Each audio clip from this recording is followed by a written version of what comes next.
안녕하세요. 사실과학연입니다. 저번 시간에 안내해드린 대로 오늘은 제가 장기국채 시리즈 총 4편을 제작을 했는데 종합을 해서 전체적으로 장기국채 투자 관련된 중간 점검하는 정도로 보시면 될 것 같습니다. 하나하나 요소 살펴보면서 설명드려 볼게요. 우선 10년물 금리가 금요일에 발표된 논팜 보고서 때문이 그런 건지 일단 실업률이 4.1에서 4.1로 살짝 올라간 부분이 있는데 그것 때문인지는 모르겠지만 일단 4.17, 4.2 아래까지는 내려와 있는 상황입니다. 그래서 제가 매입을 했던 게 4.3이랑 4.4 사이에서 쭉 매입이 들어갔었는데 지금 제가 연금 계좌가 한 2,400짜리가 있는데 제가 연금 계좌는 한 3, 4년 운영을 했는데 한 번도 손실 안 났어요. 단 한 번도 손실이 안 났어요. 근데 걔가 지금도 한 4%? 네, 4% 정도 수익이 난 상황이고 금요일 밤에 금리 더 내렸으니까 아마 월요일에 개장하면은 좀 더 올라가서 한 4.5 정도 되지 않을까 싶습니다. 그리고 본 계좌에도 이것도 다 인증했었죠. 아무튼 8천인가 해가지고 제가 1억 2천 정도 지금 들고 있는데 장기 국채를 그게 지금 수익이 아무튼 3, 4% 정도 나 있는 상황입니다. 그래서 제가 지금 들고 있는 거는 에이스 미국 30년 국채 액티브 환 해지로 들고 있습니다. 근데 제가 매입할 당시에는 여기 요 아랫부분에서 매입을 할 때는 환 해지로 일부러 한 거였어요. 저는 심지어 이 시기에 달러 인버스를 살 정도로 원화가 너무 저평가되어 있다라고 판단을 했었습니다. 근데 지금과 좀 달라졌어요, 사실. 제가 지금에 만약에 여러분이 산다고 하면은 4.1, 4.2 아래에서는 좀 그렇고 만약에 4.2 위로 다시 한번 올라가 준다고 했을 때 매입을 한다. 그러면은 저는 환 노출로 하라고 말씀을 드릴 거예요. 제가 매입할 당시랑 지금이랑 무엇이 달라졌냐? 첫 번째는 예상치 못한 연속 금리 인하, 한국은행에. 이거는 뭐 저만 예상 못한 게 아니라 뭐 다들 아시다시피 뭐 외국인들이 채권 선물 사실 선취매가 먼저 됐었죠. 그러니까 외국인들은 먼저 알았는데 국내 채권 시장에서는 잘 몰랐던 것 같아요. 왜냐면 이게 그날 당일에 3년물 채권 금리도 그렇고 10년물 채권 금리도 그렇고 그렇게까지 내려간 걸 보니까 예상치 못한 금리 인하가 있었던 것 같아요. 그래서 그 금리 인하 때문에 저는 앞으로도 이제 쭉 금리 인하가 진행될 수밖에 없다고 보고 있습니다. 그날 이전 영상에서도 제가 그거는 이제 말씀을 드렸죠. 저는 사실 그날에 한국은행이 연속적으로 금리 인하한 게 저는 한국은행이 이 나라 망했다라는 거를 도장 찍어준 거라고 생각을 하고 있어요. 그래서 앞으로도 추가적인 금리 인하가 너무나 예상되고 있는 상황이기 때문에 원화의 약세가 지속적으로 나올 거라고 저는 보고 있습니다. 두 번째는 지금 계엄령 이후에 오늘도 뭐 탄핵 투표가 좀 있긴 했는데 앞으로도 좀 시끄러울 것 같아요. 심지어 이렇게 오늘 탄핵이 실패하면서 이런 정치적 리스크가 계속 질질 끌고 갈 것 같기 때문에 지금 뭐 블룸버그에 나온 거 보니까 피치랑 S&P 뭐 이런 데서 국가 신용등급 강등에 대한 언급이 있더라고요. 보통 그런 신용평가사에서 실제로 강등을 하기 전에 그렇게 어나운스를 주게 돼 있어요. 그냥 이렇게 바로 딱 깎는 게 아니라 참 할 말이 많지만 이 영상에서는 얘기를 안 할게요. 제가 일부러 그 얘기를 하면은 너무 감정적으로 막 쏟아낼 것 같아가지고 언급은 안 하겠습니다. 그냥 참 안타깝네요. 아무튼 다시 돌아와서 그 두 가지가 바뀌었습니다. 그래서 저는 일단 원화에 대한 투자가 지금 사실 전국이 이렇게 됐잖아요. 지금 금리 인하 앞으로 많이 할 것 같고 그 다음에 계엄령 이후에 이런 정치적 리스크가 되게 대두된 상황인데 지금 상황에서는 투자법이 저는 아예 바뀌었습니다. 이 계엄령 이전과 그러니까 제가 대만 여행 가기 전후가 지금 상황이 완전히 바뀌었어요. 그래서 제가 고민을 많이 해봤는데 좋은 투자법을 여러분들한테 좀 말씀드릴 수 있는 거를 영상을 찍을 거예요. 그래서 제가 내일은 찰리푸스 그 콘서트가 있어가지고 그게 6시인데 오전 중에 제가 만약에 촬영할 수 있으면은 찍어서 올리도록 하고 안 되면은 월요일에 올리도록 하겠습니다. 어차피 길어질 것 같긴 합니다. 뭐 아시다시피 그렇게 길어질 것 같아요. 그러니까 너무 조급하게 생각할 필요는 없을 것 같고 투자에 있어서는 뭐 아시다시피 저는 일단 인버스를 너무나 강하게 지금 밀고 있습니다. 우리나라가 예, 조금 안 될 것 같아요. 솔직히 얘기해서. 앞으로 한 2, 3년은 그냥 망했다 싶을 것 같습니다. 솔직히. 예, 아무튼 그러한 사유로 지금 매입하시는 분들은 환 노출로 들어가길 추천합니다. 제가 이렇게 앞으로 있을 1년 안에 있을 장기 국채에 뭔가 이렇게 중요한 요소들을 쭉 정리를 했었는데 하나하나 언급을 드리면서 설명을 드려볼게요. 첫 번째는 QT 중단 이슈. 요거는 제가 요거 가지고도 영상 하나를 찍었죠. QT 중단 시점에 대한 제가 생각하는 예상 시점을 올렸는데 그렇게 봤을 때 내년 초가 문제가 될 것 같습니다. 지급준비금 대비 명목 GDP의 비율에 문제가 생기는 시점이 내년 초로 보고 있습니다. 그러면 이번 12월 FOMC에서 충분히 QT 중단과 관련된 언급을 하고 실제로 실행되는 거는 내년에 하는 것도 어느 정도 매수 사유가 될 수 있을 것 같아요. 제가 원래는 12월 FOMC 전에 좀 제가 지금 현금 들고 있는 게 1억 정도 있는데 그거를 원래 장기국채 쪽에다가 투자를 하려고 했는데 일단 이런 상황들이 발생을 했고 두 번째는 생각보다 장기금리가 너무 빠르게 내려오고 있어요. 이미 저점 대비 한 4, 5% 정도 올랐어요. 그래서 일단 추가 매입을 못했습니다. 저는 사실 12월 FOMC 보고 매입을 하려고 했는데 그래서 아무튼 뭔가 이렇게 좀 좋게 반응이 된, 뭐, 이렇게 좀 발언이 나온다고 하면 아니면 뭐 12월 전에, 블랙아웃 기간 전에 연준 인사들 입에서 뭔가 큐티 중단단과 관련된 얘기가 나오면 충분히 좋은 예, 뉴스가 될 것 같습니다. 그 두 번째 재정 지출 축소 같은 경우에는 이거는 예, 누가 뭐래도 트럼프 정부가 출범한 다음이 돼야 되기 때문에 내년 1월 20일 이후에 적용될 요소 같고 은행 규제 완화도 뭐 당연히 동일하죠. 그러니까 네 번째 있는 고용시장 냉각. 이거는 저는 실업률 올라갈 거라고는 일단 생각은 뭐 당연히 하고 있는 상황입니다. 보시면 고용시장도 제가 고용시장 지금 판단하는 것 중에 가장 중요하게 보는 지표가 있습니다. 구인 배율이에요.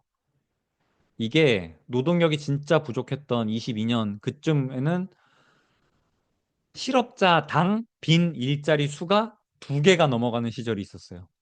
근데 그게 보시다시피 추세상으로 22년도부터 22, 23, 24까지 2년 내내 추락을 하고 있습니다. 지금 이게. 물론 트럼프가 반이민 정책 때문에 다시 한번 구인 배율이 좀 올라갈 수 있는 부분이 있긴 한데, 그러니까 노동력이 부족해질 수 있겠죠. 근데 뭐 그렇게 얼마나 적극적으로 이민자들을 밀어낼지에 대해서는 너무 미지수인 것 같아요. 근데 그걸 차치하더라도 졸투 구인수, 그러니까 빈 일자리 자체가 일단 많이 줄어들고 있는 부분이 있습니다. 저는 800만 아래로 내려가길래 진짜 많이 냉각이 됐구나 했는데 최근에 다시 한번 뛰어오르긴 했어요. 이번 달에 발표된 거 보면은. 그래도 하락 추세 자체는 일단 뭐 큰 해침이 없었기 때문에 고용 시장이 냉각되는 거에 대해서는 뭐 그렇게 큰 이견은 없을 것 같습니다. 보시다시피 요 한참 4.3 찍으면서 뭐 샵룰이 어쩌고 저쩌고 했을 때 제가 장기국채 수익 실현 딱 하고 나오니까 갑자기 장기금리가 많이 올랐던 그 시점 이때 장기금리가 3.6인가까지 내려갔었어요. 그래서 제가 요때 셀 사인을 냈었고 다 같이 아마 매도를 해서 수익을 실현하고 나왔던 기억이 있습니다. 그 다음에 다시 지금 좀 이렇게 횡보하다가 이번에 4.2까지 오르면서 지금 장기금리가 4.17까지 내려와 있는 건데 이거는 앞으로도 기대가 그러니까 장기 국채 투자자 입장에서는 실업률이 올라갈 것으로 예상하기에 충분히 좋은 자리인 거는 틀림이 없는 것 같습니다. 그래서 고용시장도 냉각되는 거는 충분히 보인다.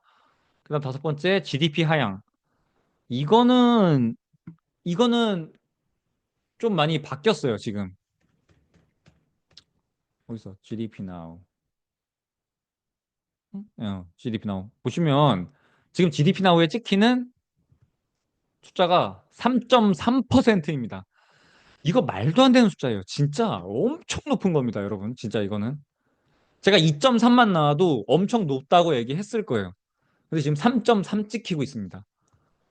그리고 아시다시피 GDP 나오가 최근에 애틀란타에서 이거 진짜 보정을 어떻게 하는지 모르겠는데 잘 맞추고 있어요. 실제 그거랑. 그러니까 지금 엄청 좋다는 거예요. 근데 여러분이 혹시나 보는 유튜버 중에 지금 경기가 안 좋은 것처럼 혹시나 얘기하는 분이 있으면 그거 걸으세요. 솔직히. 걸으세요, 그냥. 경기가 그냥 좋은 게 아니고 3.3 나오려면 우리나라 지금 몇 점 몇 나오고 있어요. 내년에 심지어 2% 이하로 내려가 있죠. 3.3은 그냥 좋은 것도 아니고 초호황입니다. 호황. 그런 분들이 얘기하는 거면은 차라리 마이너스가 아닌 뭐 1에서 2 사이? 1 초반? 한 1.3%가 여기 찍혀 있어요. 그러면 이제 지금 1.3처럼 보이지만 사실 경제 되게 안 좋습니다. 이렇게 얘기하는 건 내가 뭔지 알겠는데 3.3% 찍혀 있는데 이걸 보고서도 안 좋다고 얘기를 한다? 그거는 완전 그러니까 본인 자존심이 먼저 나가고 있는 거예요. 내가 계속해서 경기가 안 좋다고 주장을 했기 때문에 뭐 이렇게 안 좋고 저렇게 안 좋고 이 지표가 이렇게 발표가 됐는데 이렇게 안 좋습니다. 우기고 있는 거예요, 그거는 솔직히. 그 본인의 자존심 지키려고. 저는 그냥 그런 분들은 그냥 버리세요. 그런 메신저는. 아무튼 3.3이면 진짜 높은 건데 뭐가 되게 중요하냐면 제가 보기에 누가 뭐래도 그러니까 소비가 너무 좋아요. GDP의 7할을 차지하는 미국의 소비가 너무 좋습니다. 뭐 이거 저 오른쪽에 있는 건 PMI 지수인데 이건 뭐 그렇게 크게 중요한 것 같진 않아요. 어차피 50 아래에 있어서 이게 그러니까 기업이 뭐 어쩌고 저쩌고 되는 것보다 개인들의 소비가 너무 좋습니다. 저는 이 사실 개인들의 소비가 좋은 이유가 주식 시장 때문이라고 보고 있어요. 주식, 코인. 여러분도 집값이 그냥 당장 앉은 자리에서 한 뭐 몇 억이 올랐어요. 1년 전 대비해가지고. 그러면 실제로 내가 수익 실현은 하지 않지만 마치 돈을 많이 번 것처럼 느끼기 때문에 소비가 안 나갈 수가 없어요. 이거는 이제 코로나 이후에 좀 집값 오르신 분들은 다 경험을 했을 텐데 실제 수익 실현을 하지 않더라도 단순히 집값이 올랐다는 그 웰스 이펙트 하나만으로도 소비 진작에는 엄청난 효과가 발생이 됩니다. 부의 효과라 그러죠. 근데 최근에 코인도 그렇고 미국 증시 지금 날아가고 있죠. 그러니까 사실상 주머니에 돈 있는 사람이 너무 많아요. 그래서 저는 이 소비가 쉽게 꺾일 것 같지는 않습니다. 그래서 저는 6개월 안에 경기 침체 올 확률은 0.1%? 그러니까 거의 없다고 보고 있어요. 너무 뒤로 갔다고 보고 있습니다. 그러니까 주식시장이 먼저 좀 부러지는 게 나와줘야 경기 침체가 온다고 봅니다. 경기 침체가 오기 때문에 주식시장이 부러지는 게 아니라 주식시장이 부러져야 경기 침체가 온다고 그렇게 보면 될 것 같아요. 그러니까 주식시장이 부러지기 전까지는 경기 침체 얘기는 굳이 할 필요는 없을 것 같아요. 엄청 뒤로 갔다, 제가 보기에는. 지금 3.3 나오고 있는데 이 경기 침체가 어쩌고 저쩌고 막 이런 헛소리 하면 안 돼요, 진짜. 전 이게 2.3이었어도 이렇게 똑같이 얘기했을 거예요. 근데 3.3은 아예 넘사벽이에요, 넘사벽. 그래서 그래요, 제가. 다시 돌아와서. 네, GDP는 일단 소비 너무 좋다. 그러니까 요거는 악재로 넘겨야 될 것 같아요. 소비가 너무 좋다. 배드로 옮겨야 될 것 같습니다. 환율 안정화. 환율이 우리가 또 달러 인덱스가 지금 뭐 107, 108까지 뚫고 갈 것처럼 하다가 다시 지금 좀 소강 상태로 온 건데 저는 미국이 금리 인하는 그냥 예정대로 이렇게 그냥 25bp씩이라도 그냥 계속 그냥 슬로우로 그냥 컨티뉴어스하게 갈 것 같아요. 조금씩 점진적으로 그냥 금리 인하는 진행이 될 거라고 저는 보고 있습니다. 중간중간에 말이야 많겠지만 이러나 저러나 저는 진행될 거라고 보고 있어요. 그래서 저는 환율 인덱스는 내려올 거라고 보고 있습니다. 이 달러 인덱스가 올라가면은 장기 국채 투자하는 입장에선 되게 안 좋아요. 왜냐면 장기 국채 매수 주체 중에 각국의 중앙은행들이 굉장히 중요한 역할을 하고 있어요. 뭐 아시다시피 중국이랑 일본이 원래 굉장히 큰 손으로 작용을 했었는데 중국은 이미 뭐 달러는 미친 듯이 던지고 있고 금을 매입하고 있는 상황이죠. 일본도 자국의 통화 여력이 너무 없다 보니까 과거 환율 방어를 위해서 미국채를 팔고 달러를 들고 일본으로 들어와서 달러를 살포. 그런 식으로 환율 방어를 하게 된단 말이에요. 그런 걸로 봤을 때 환율이 이렇게 그러니까 이 달러 인덱스가 너무 치솟는 거는 장기 국채를 투자하는 입장에서는 안 좋아요. 왜냐하면 큰 손이 오히려 던지기 때문에. 근데 어느 정도 환율이 이 안정적으로 찾아가면은 그들이 충분히 매수하기에 괜찮죠. 그러니까 왜냐면 이게 중앙은행들이 들고 있는 채권이 너무 많아요. 거기서 발생되는 이자 소득이 계속해서 있는데 어지간하면 그것도 다 다시 채권을 산단 말이에요. 근데 심지어 그게 마이너스로 찍히고 있다는 얘기는 달러는 달러대로 이자 수익을 내고 있으면서도 현재 보유하고 있는 채권을 던진다는 얘기예요. 그만큼 순감이 발생되고 있는 건데 환율이 어느 정도 안정을 찾으면 그 부분이 좀 해소가 될 걸로 기대가 됩니다. 그래서 환율 안정도 긍정적인 부분에다 넣었고 그리고 이제 단기 자금 시장 발작 요 부분도 이게 9월 말인가에 한번 발작했었죠. 단기 시장에서 소파 금리랑 IORB 금리 이렇게 비교를 해보면 9월에 요거 한번 또 여기서 요렇게 막 찌르는 적 있죠, 요거. 여기서도 한번 튀었고. 요렇게 IORB를 뚫고 올라가는 게 문제가 되는 거 요때죠, 이게 9월 말에. 9월 말이 막 분기 말이기도 했고 월말 이슈도 좀 있었고 그냥 그런 것 때문에 잠깐 뛰어 올라가면서 또 호들갑 떨었었는데 그때도 말씀드렸지만 이게 그냥 월말 이슈인 것 같다. 좀 지켜봐야 될 것 같다고 했는데 호로록 내려온 뒤에 그냥 안정적으로 IORB 한 번도 안 뚫고 진행되고 있습니다. 그리고 또 최근에 한 번 또 이렇게 또 뭐 좀 찍으러 올라갔었는데 바로 또 내려와가지고 그냥 안정적으로 보면 될 것 같아요. 이거는 갑자기 문제가 될 것 같진 않아요. 두 번째는 이 QRA 발표. 이건 굉장히 약지죠. 이거는 무조건 그냥 제가 보기에 잠재 리스크 중에 이게 제일 큽니다. 현재 미국 정부의 부채 중에 단기채 비율이 21.5% 정도 됩니다. 근데 권고치가 15%에서 20% 사이, 18% 정도까지만 내려간다고 해도 이거는 조 단위로 사실상 단기채가 장기채로 롤오버 돼야 됩니다. 이 부분이 진짜 잠재 리스크인데 내년 2분기 QRA가 내년 1월 31일에 발표가 되니까 그때까지는 그래도 조금 괜찮다. 근데 이 딱 발표되는 요 날에는 조금 주의를 해야 된다. 그리고 요 첫 번째 발표 난 다음 날에도 또 티박이 발표가 되는데 그 이틀 정도는 좀 피하는 게 좋을 것 같습니다. 그 BTFP는 이제 뭐 거의 뭐 그냥 다 만기 도래해가지고 그냥 끝났죠. 순식간에 정리가 되고 있습니다. 금리 인하되면서. 그다음 이제 뭐 마지막 남아있는 170억인가? 그거 이제 그냥 진짜 수요자들, 진짜로 BTFP가 필요한 사람들이 그냥 계속해서 높은 금리를 주고도 빌리고 있는 상황으로 보여집니다. 그 이유가 제가 헤어컷이 0%, 담보로 액면가 그대로 받아주기 때문에 그냥 쓰는 사람들이 있을 거다라고 했던 게 지금 그 정도 남아있는 것 같아요. 그다음 최근에 있었던 헤지펀드의 공매도가 제가 보기에는 좀 많이 정리가 된 것 같습니다. 물론 많이 남아있긴 할 텐데 추세상으로 그분들이 보통 헤지펀드가 공매도 칠 때는 추세가 있어요. 추세. 근데 지금 보면은 10년 물어 있어.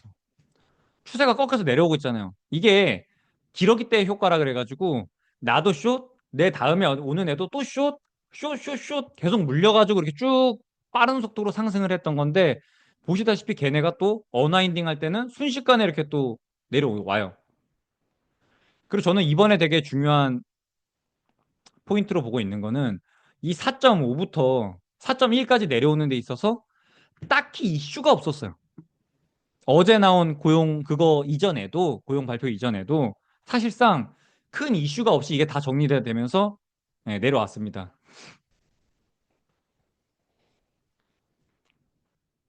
이게 왜 중요하냐면 보통 우리가 이렇게 모르는데 뭔가 이유를 잘 모르겠는데 금리가 움직이면은 요거를 텀 프리미엄이라는 말로 퉁칩니다, 그냥.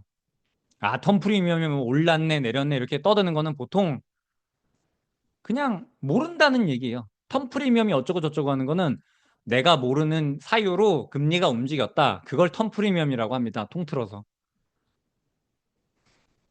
그래서 아무튼 그 텀 프리미엄이 좀 줄면서 이렇게 내려온 걸로 보여집니다. 근데 제가 보기에는 저 숏배팅이 어느 정도 좀 어나인딩이 되고 있는 게 아닌가라고 저는 추정을 하고 있어요.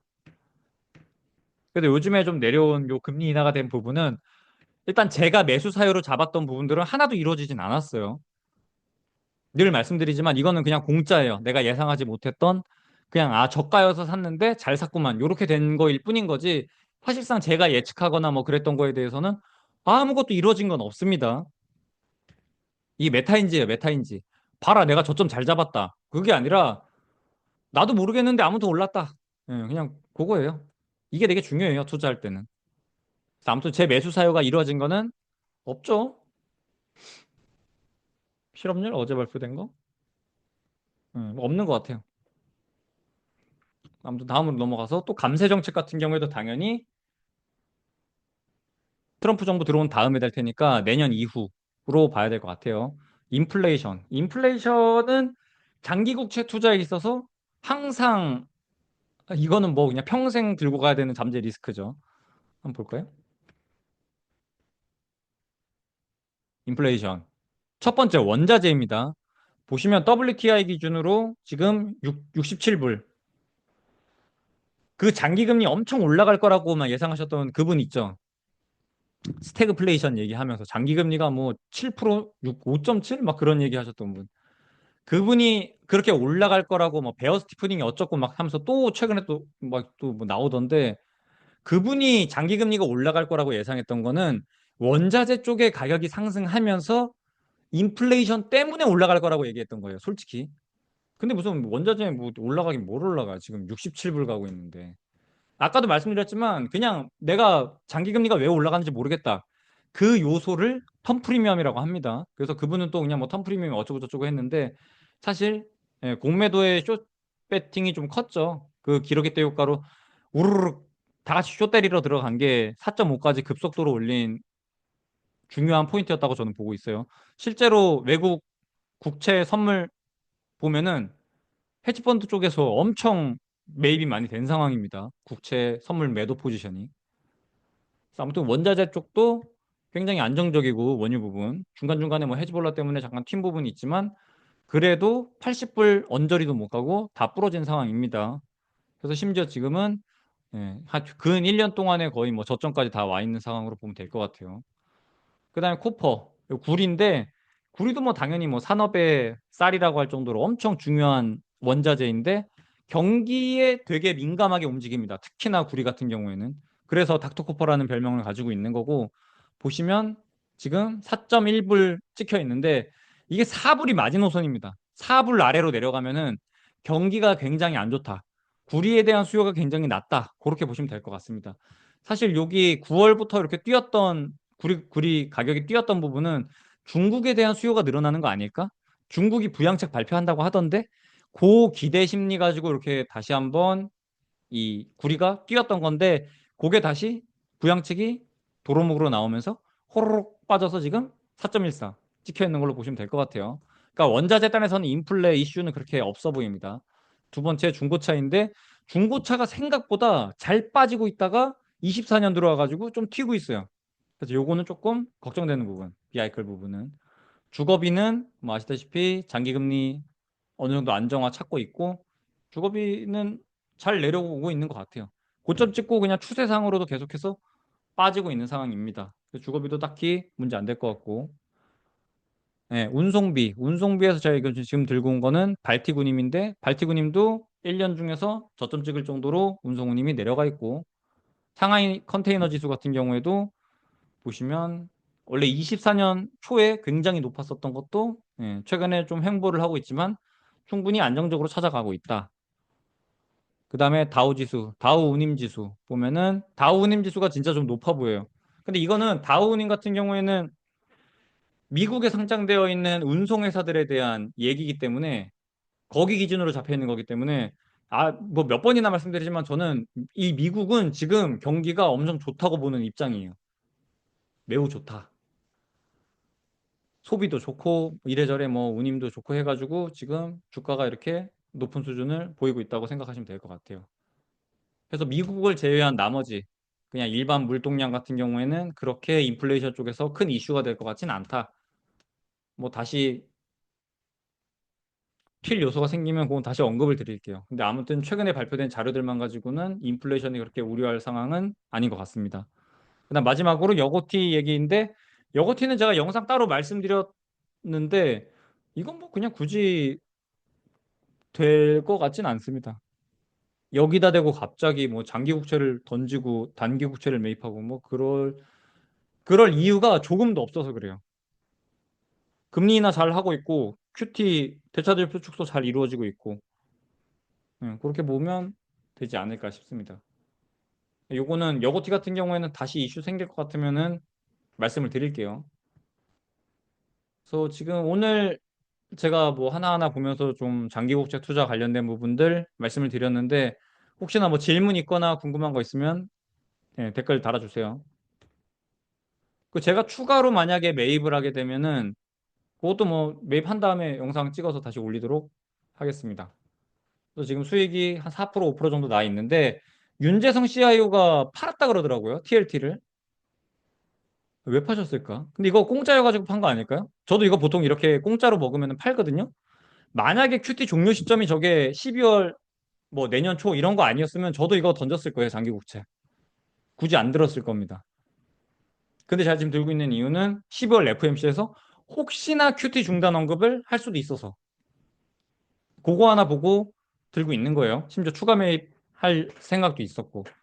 근데 일단 그런 거 다 제끼고 예, 지금 시국이 이런 상황이어서 투자 포트폴리오 자체를 완전히 다르게 해야 됩니다. 제가 대만 여행 가기 전과 대만 여행 후 이 두 개는 그냥 차원이 다른 상황이 돼버렸어요. 제가 이전 영상에서도 인버스밖에 없다고 말씀드렸죠. 인버스입니다, 인버스. 정배하지 마세요. 그냥 사지 마세요, 그러면. 근데 저는 아무튼 그냥 무조건 국장은 인버스로 보고 있습니다. 월요일에 또 어떤 꼬라지가 될지 모르겠는데 아무튼 그 탄핵 관련된 얘기를 혹시나 하게 된다면 내일 영상에 다시 찍어서 올리도록 할게요. 오늘은 여기까지 하겠습니다. 예, 장기국채 투자 관련된 내용에서 뭐 또 궁금한 거 있으면은 언제든 질문 주세요. 감사합니다. 빠잉.